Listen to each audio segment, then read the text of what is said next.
الحمد لله رب العالمين والعاقبة للمتقين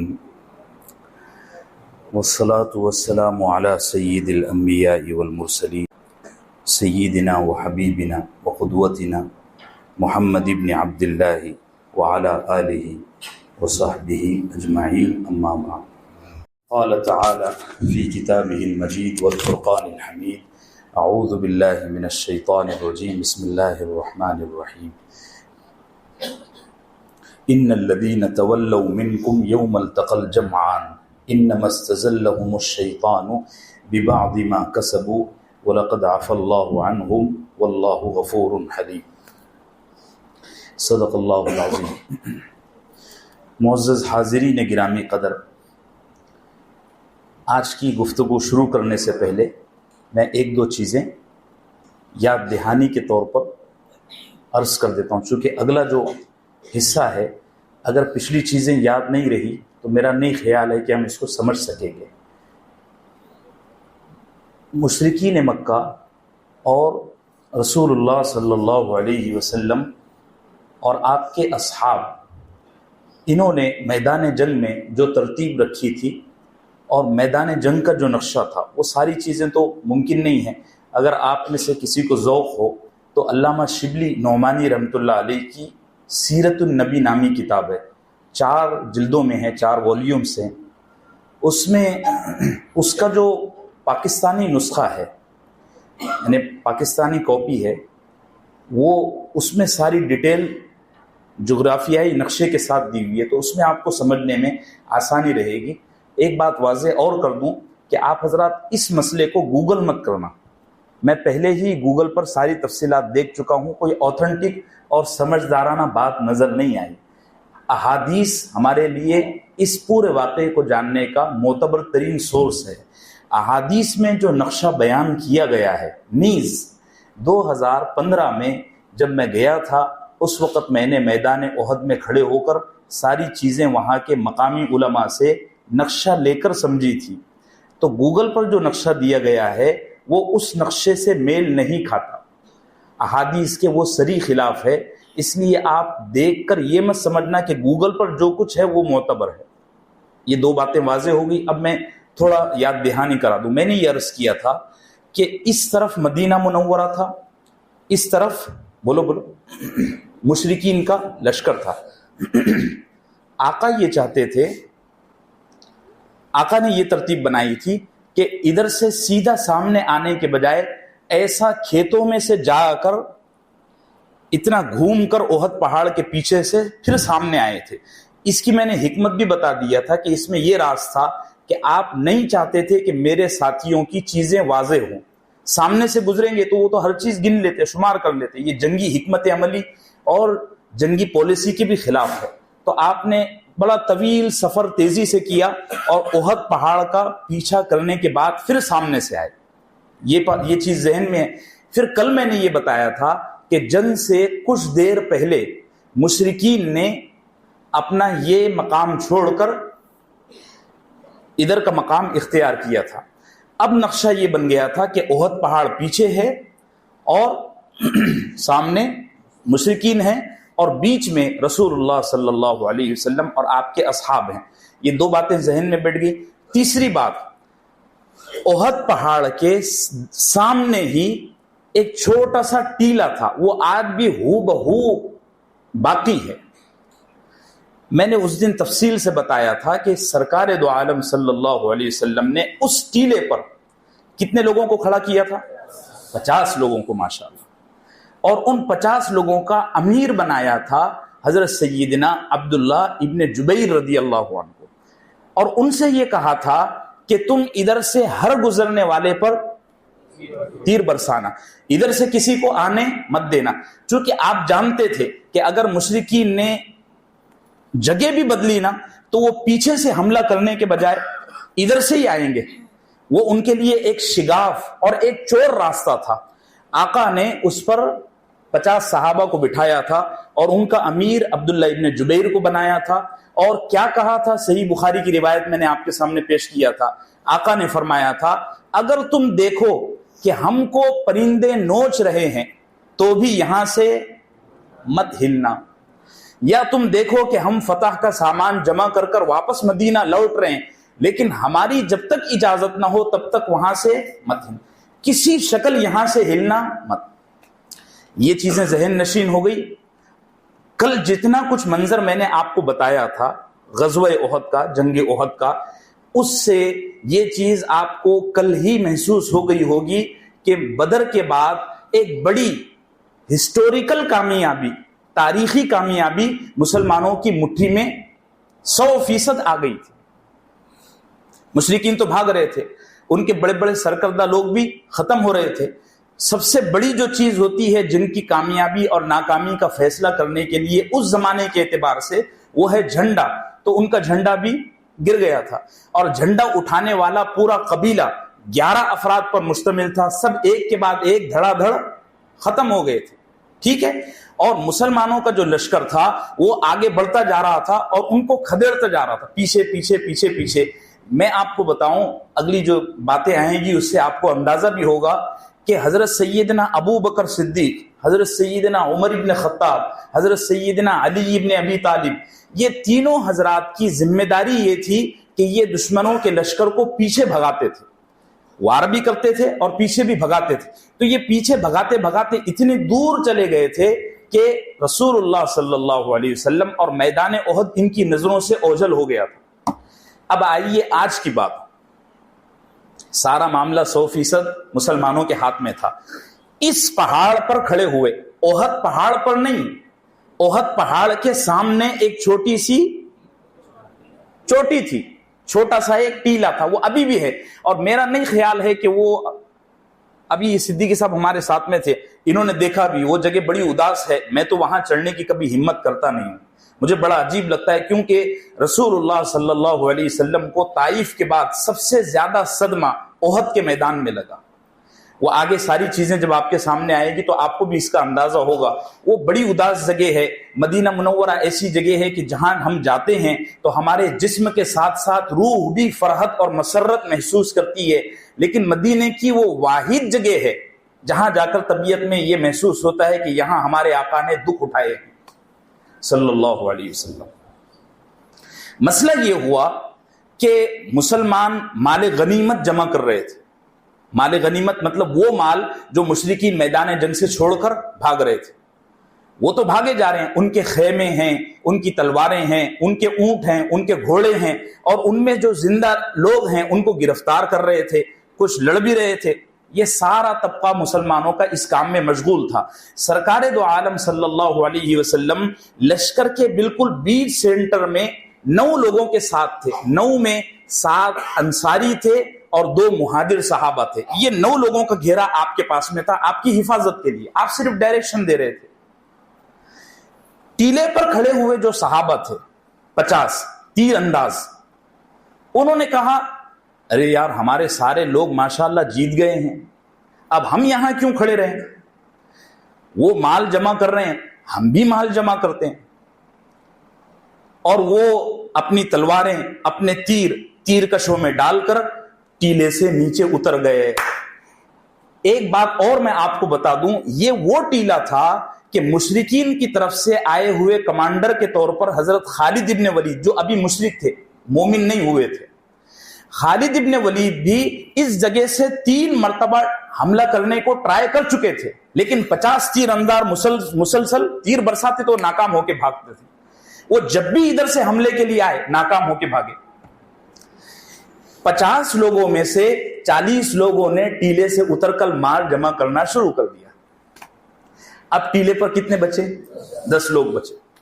مشرکین کا لشکر کا یہ حال تھا کہ اس کو جدھر منہ اٹھتا وہ بھاگ رہا تھا، لیکن خالد ابن ولید چونکہ جنگی ماہر آدمی تھے، اسلام کو ان سے بڑا نفع بھی پہنچا ہے۔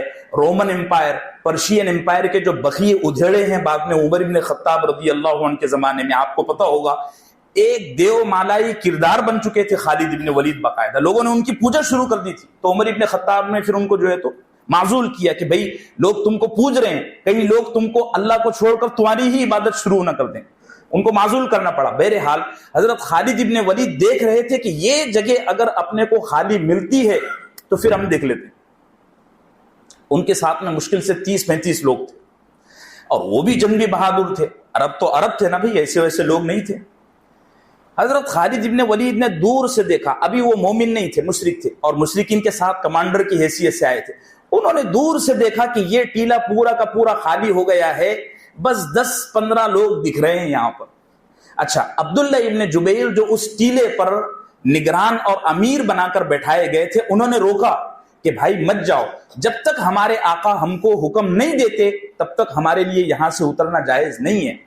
ساتھیوں نے کہا نہیں جی کوئی ضرورت نہیں ہے, ہم تو اپنی آنکھوں سے دیکھ رہے ہیں کہ وہ مشرکین بھاگ گئے, ان کے پیچھے نظر ہی نہیں تھی. 40 اتر گئے, 10 بچے, اور وہ 40 اتر کر اتنی دور چلے گئے کہ ان کو واپس بلانا بھی اب ممکن نہ رہا. خالد ابن ولید رضی اللہ عنہ نے اس کو گولڈن چانس سمجھا اور زبردست حملہ کر دیا پہاڑ پر. اللہ درجات بلند فرمائے حضرت سیدنا عبداللہ ابن جبیر رضی اللہ عنہ کے اپنے 10 ساتھیوں کے ساتھ کھڑے کھڑے وہاں شہید ہو گئے ٹیلے پر. اب خالد ابن ولید کو آگے گیم ملا. اچھا, وہ لوگ پہاڑ سے لڑ کر کامیابی کے ساتھ جب نیچے اترے نا تو ان کا کانفیڈنس لیول فطری طور پر نیچرلی بڑھ گیا. اس کے بعد یہ ہوا کہ ان کو آگے بھی کوئی نظر نہیں آتا تھا, ان کو آگے بھی کوئی نظر نہیں آیا. اس سے اگلی بات جو سب سے خوفناک تھی وہ یہ تھی کہ انہوں نے دیکھا کہ محمد صلی اللہ علیہ وسلم چند گنے چنے لوگوں کے ساتھ میں بیچوں بیچ بے فکر کھڑے ہیں. آقا بھی بے فکر ہو چکے تھے نا, اب سارا خطرہ ٹل گیا تھا نا, جنگ تھی ہی نہیں ہے, سارا معاملہ ختم ہو گیا تھا. انہوں نے دیکھا کہ یہ بھی, ان کے ذمہ دار بھی, اور ان کے ساتھ کھڑے ہوئے جتنے بھی نوجوان ہیں بے فکر کھڑے ہوئے ہیں, نہ کوئی ڈائریکشن نہ کوئی سگنل, کچھ نہیں دے رہے ہیں. خالد ابن ولید نے اپنے اور ساتھیوں کو خاموشی سے جمع کیا. یہ 100-150 کے قریب لوگ ہو گئے. اس سے زیادہ اتفاق یہ ہوا, اور عجیب حیران کن بات یہ ہوئی, اصل میں اللہ کو آزمانا بھی تھا, ایک سبق بھی مسلمانوں تک پہنچانا تھا. علقمہ, عمر بنت علقمہ نامی ایک خاتون جو بھاگ رہی تھی, اس نے یہ منظر دیکھا کہ خالد نے زبردست حملہ پیچھے سے کیا ہے اور قریب ہے کہ یہ محمد تک اور اس کے ساتھیوں تک پہنچ کر کوئی کامیابی حاصل کر لے. اس نے اچھل کر مشرکین مکہ کا جھنڈا جو گھنٹوں پہلے گر چکا تھا اس کو اٹھا لیا. جھنڈے کا اٹھ جانا اس بات کی علامت ہوتی تھی کہ ابھی ہم میں جان ہے اور ہم ابھی زندہ ہیں. جب جھنڈا اٹھا اور خالد ابن ولید نے مسلسل حملے کیے, ان کے ساتھ 150-200 ساتھی تھے, پھر ان کے حملے کو دیکھ کر جو بکھرے ہوئے مشرکین تھے وہ بھی میدان کی طرف سمٹنا شروع ہو گئے, اور وہ رسول اللہ صلی اللہ علیہ وسلم کے اتنے قریب پہنچ گئے کہ سارے صحابہ بے انتہا حیران ہو گئے. انہوں نے تو ان کا پوٹلا بستر باندھ لیا تھا نا, ہتھیار بھی لپیٹ لیے تھے. کچھ صحابہ تو اپنے پیر اپنے گھوڑوں اور اونٹوں کی رکاب پر بھی ڈال چکے تھے, کچھ سامان کی تلاش میں لگے ہوئے تھے. قرآن میں اللہ نے اپنے نبی کے پیارے لاڈلے صحابہ کو یہاں تھوڑی سی پیاری پیاری ڈانٹ بھی پلائی ہے کہ یہ کوئی طریقہ ہوتا ہے. بہرحال اس قدر شدت کے ساتھ خالد ابن ولید نے اور ان کے ساتھیوں نے حملہ کیا کہ مسلمانوں کو کچھ سمجھ میں نہیں آیا, اور مسلمانوں میں اصحاب رسول صلی اللہ علیہ وسلم میں شدت کا انتشار ہو گیا. صحیح بخاری میں آتا ہے کہ اتنا شدت ہو گئی اور اتنی بھگدڑ مچ گئی کہ ہم اپنے ساتھیوں کو بھی نہیں پہچان رہے تھے. آپ نے وہ روایت سنی بھی ہوگی شاید کہ اسی موقع پر حضرت حذیفہ رضی اللہ عنہ کے جو والد تھے حضرت یمان, ان کو مسلمانوں نے شہید کر دیا. یعنی حیرت کی بات یہ ہے, ایسی بھگدڑ مچ گئی کہ سمجھ میں ہی کچھ نہیں آیا. جس کے ہاتھ میں جو آ رہا ہے وہ اٹھا کے مار رہا ہے, جو سامنے کھڑا ہے وہ اس کو مار رہا ہے. حضرت حذیفہ رضی اللہ عنہ کہہ رہے ہیں ارے بھائی یہ میرے والد ہیں, ان کو مت مارو, لیکن مسلمانوں نے مار مار کر ان کو شہید کر دیا. صحابہ کہا کرتے تھے کہ اللہ حذیفہ کے صبر پر اس کو بڑا درجہ عطا کرے, بڑا درجہ عطا کرے.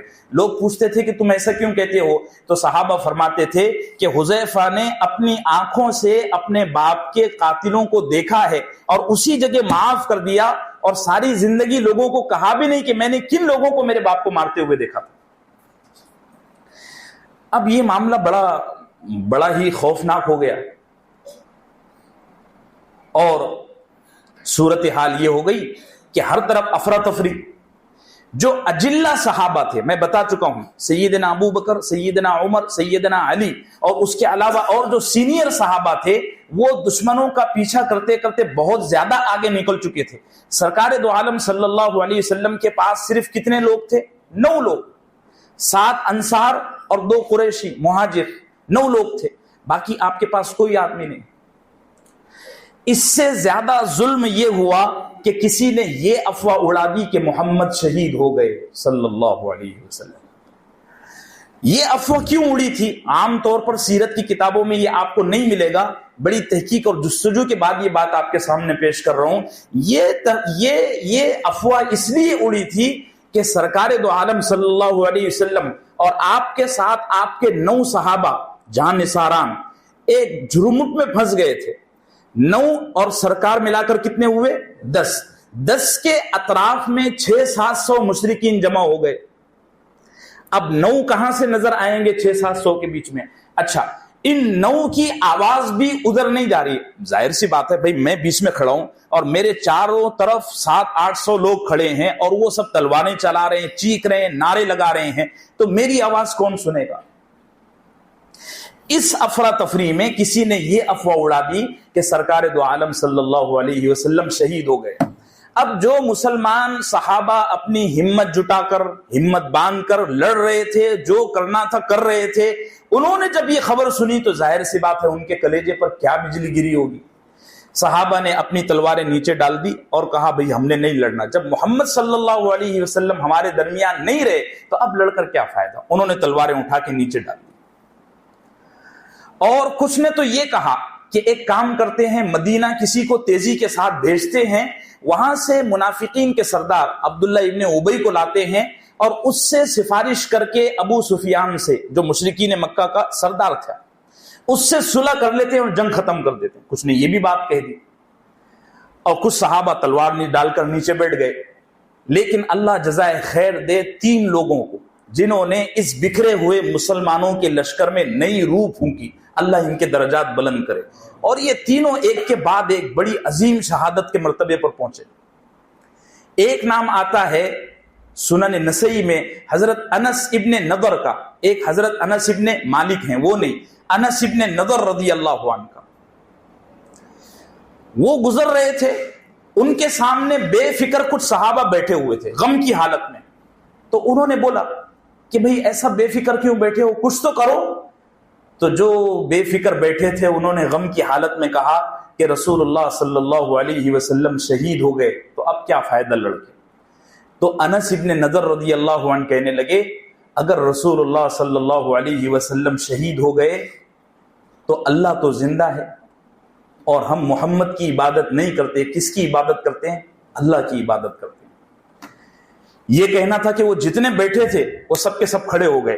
انس ابن نضر رضی اللہ عنہ اور ان کے ساتھ ساتھ جو لوگ کھڑے ہوئے تھے، یہ سارے کے سارے ایک کے بعد ایک کے بعد ایک کھیپ کی کھیپ شہید ہو گئے۔ 30-35 لوگ شہید ہو گئے۔ چونکہ اب ڈسپلن نہیں رہا نا، تو حملے کا اثر بھی ختم ہو گیا، ایک ساتھ مل کر لڑیں گے تو ڈھارس بنے گی۔ یہ 35 تتر بتر تھے، ان کو الگ الگ مشرکین نے گھیر کر جو ہے نا شہید کر دیا۔ اس کے بعد ایک نام آتا ہے حضرت سیدنا ثابت ابن دحداح، سب کہہ دو رضی اللہ عنہ۔ یہ بھی نعرہ لگا رہے تھے، جدھر سے گزرتے تھے ادھر سے یہ کہتے تھے اگر محمد شہید ہو گئے صلی اللہ علیہ وسلم، اگر محمد شہید ہو گئے تو وہ اپنا پیغام پہنچا کر اب اس دنیا سے چلے گئے۔ انہوں نے ہم پر بھروسہ کر کے ہم کو یہ کام سونپا ہے کہ ہم اب آج سے ان کی نیابت کرتے ہوئے اللہ کے دین کو دوسروں تک پہنچائیں۔ اس لیے لوگوں یہ مت سمجھو کہ محمد چلے گئے تو کام ختم ہو گیا، اب تو اور ذمہ داری بڑھ گئی۔ ان کا یہ کہنا تھا کہ ان کے ساتھ 30-35 لوگ اور بھی جمع ہو گئے، اور یہ لڑتے لڑتے لڑتے ان کی تو یہ حالت تھی، یہ آگے بڑھے، تنہا لڑ رہے ہیں، بس لڑتے لڑتے آگے بڑھے تو حضرت سیدنا سعد ابن معاذ رضی اللہ عنہ کا ان سے سامنا ہوا۔ سعد ابن معاذ نے پوچھا ثابت کہاں جا رہے ہو؟ تو ثابت رضی اللہ عنہ نے کہا مجھے احد کے پہاڑ سے جنت کی خوشبوئیں آ رہی ہیں اور میں اسی بدن کے ساتھ جنت کو محسوس کر رہا ہوں۔ سعد ابن معاذ نے کہا پھر تو واقعی تمہارے لیے یہ شہادت کا مقام اور مرتبہ اللہ نے اسی دنیا میں لکھ دیا ہے۔ لڑتے لڑتے ان کی یہ حالت ہو گئی تھی، کہ میدان احد میں جنگ ختم ہونے کے بعد جب ان کی لاش کو سرکار کی خدمت میں لایا گیا تو ان کا بدن پہچانا بھی نہیں جاتا تھا، سارا بدن زخمی ہو چکا تھا، 80 زخم بدن پر لگے تھے، اور میدان جنگ میں استعمال ہونے والا ہر ہتھیار ان پر لگا ہوا تھا، خنجر، تیر، تلوار، نیزہ، بھالا، ہر زخم ان کو لگا ہوا تھا۔ اسی طریقے سے اللہ جزائے خیر عطا فرمائے، کسی کتاب میں نام نہیں ملتا کون تھا یہ اللہ کا بندہ، کون تھا، کئی نام نہیں ملتا، ان کا بدن خون میں لت پت پڑا ہوا تھا، اور یہ بس اپنی آخری چند سانسیں گن رہے تھے، اور ان کا بدن خون میں لت پت ایسی جگہ پڑا ہوا تھا جہاں سے اب کسی کا گزر مشکل تھا۔ اتفاق کی بات کہ 40-50 صحابہ جو میدان چھوڑ کر مدینہ روانہ ہو رہے تھے، ان کے سامنے سے گزر ہوا، ان کا بدن لت پت پڑا ہوا ہے، بالکل بس زبان چل رہی ہے۔ انہوں نے اسی حالت میں ان گزرنے والوں سے پوچھا کہ جنگ کا کیا بنا؟ گزرنے والوں نے کہا ہم جنگ میں شکست کھا گئے، محمد عربی صلی اللہ علیہ وسلم بھی اللہ کے دربار میں پہنچ چکے، وہ بھی شہید ہو چکے۔ تو انہوں نے بھی یہی بات کہی کہ اگر وہ شہید ہو گئے تو ہمارے ذمے اور کام بڑھ گیا۔ وہ 40-50 لوگ جو واپس مدینہ جا رہے تھے، ان کا یہ جملہ سن کر واپس میدان جنگ کی طرف آئے، اور وہ بھی پوری کی پوری کھیپ لڑتے ہوئے شہید ہو گئی۔ اب اگلی بات آپ سنیے، یہ نئی روح پھونکنے کے بعد اب کیا بنا؟ سرکار دو عالم صلی اللہ علیہ وسلم کا یہ حال تھا کہ آپ بالکل بیچ میں، اور آپ کے ارد گرد 600-700 مشرکین تھے، بڑی تعداد۔ 600-700 کا مقابلہ صرف 10 لوگوں سے ہے۔ 10 میں بھی سرکار کا تو یہ معمول تھا کہ آپ کسی پر وار نہیں کرتے تھے، نبی کو اللہ نے منع کیا ہوتا ہے کہ کسی انسان پر تم وار نہیں کر سکتے، اگر اسپیشل کسی کے لیے حکم آ جائے تو الگ بات ہے، نبی تلوار اٹھاتا نہیں ہے۔ سرکار صرف تیر نکال کر، تلوار نکال کر اپنے 10 ساتھیوں کو دے رہے تھے، اور مقابلے میں 600-700 لوگ ہیں، اور وہ مسلسل حملہ کر رہے ہیں۔ اس سے بڑھ کر مشرکین کے لیے پیارے آقا کو شہید کرنے کا اور کوئی موقع نہیں تھا۔ ایک تو میدان جنگ تھا، جنگ میں تو پھر اب ظاہر سی بات ہے، اور دوسری یہ بات کہ آپ کے پاس صرف 9 لوگ، اور وہ بھی ہتھیاروں سے اتنے لیس نہیں تھے، حفاظت کا کوئی نظام نہیں۔ یہ 600-700 نے آقا کو اس قدر گھیر کے رکھا ہوا تھا کہ باہر سے اندر بھی کوئی نہیں آ سکتا تھا، چونکہ 600-700 کی رنگ بنی ہوئی تھی، اور اندر کا باہر بھی کوئی نہیں جا سکتا تھا۔ دور دراز سے سیدنا ابو بکر، عمر اور علی رضی اللہ عنہما اور ان کے ساتھ اور سینئر صحابہ جب واپس آئے تو انہوں نے دیکھا تو وہ بھی بڑے حیران ہوئے، تو انہوں نے پوچھا کہ کیا معاملہ ہے؟ تو صحابہ نے بتایا کہ ایسی افراتفری ہو گئی تھی، تیر انداز پہاڑ سے نیچے اترے تو یہ حال ہوا۔ ابو بکر اور عمر سوچنے لگے کہ اب کسی طرح سرکار کو اس جرمٹ سے نکالا جائے، لیکن یہ تو بڑا مشکل تھا نا، 600-700 کے بیچ میں گھسنا خودکشی کرنے جیسا تھا۔ کچھ نے کوشش کی بھی لیکن بچ نہیں سکے، بالکل پوری طرح ذبح ہو گئے۔ اب یہ جو 10 لوگ تھے نا، ان کو سرکار دو عالم صلی اللہ علیہ وسلم نے فرمایا، صحیح مسلم میں روایت ملتی ہے، آقا نے فرمایا تم میں سے کون ہے جو میرے ساتھ جنت میں رہنا چاہتا ہے؟ ان 9 لوگوں سے کہا، تو 9 کے 9 نے کسی نے سرکار کی پشت پر، کسی نے سرکار کی ہاتھ پر، کسی نے سرکار کے گھٹنوں پر ہاتھ رکھا اور بیعت لی کہ یا رسول اللہ ہم سب آپ کے ساتھ جنت میں رہنا چاہتے ہیں صلی اللہ علیہ وسلم۔ تو اللہ کے نبی صلی اللہ علیہ وسلم نے فرمایا تو اب مقابلہ کرو۔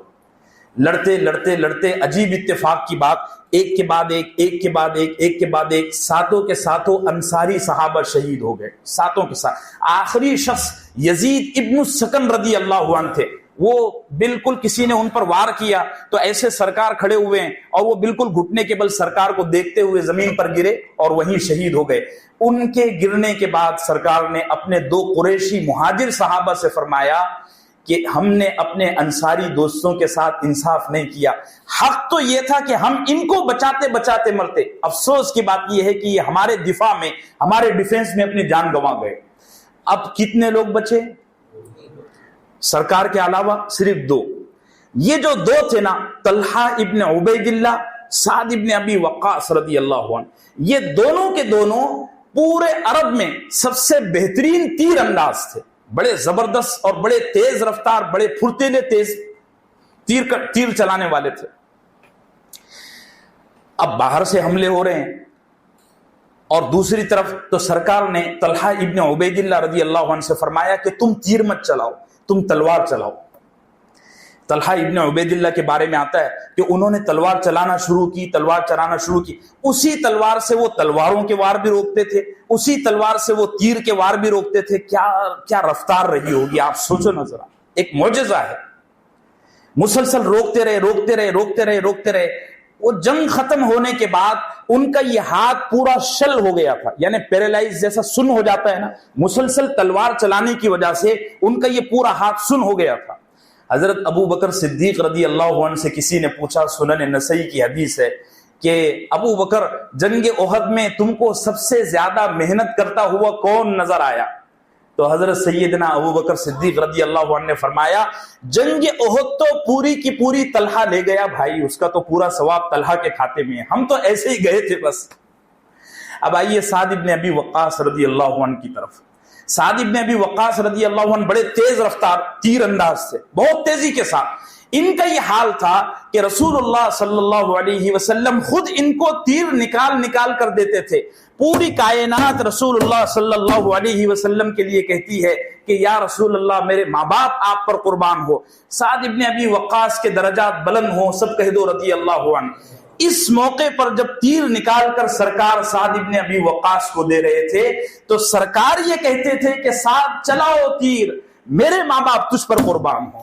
وصلی اللہم وسلم علی نبینا محمد وعلی آلہ وصحبہ اجمعین۔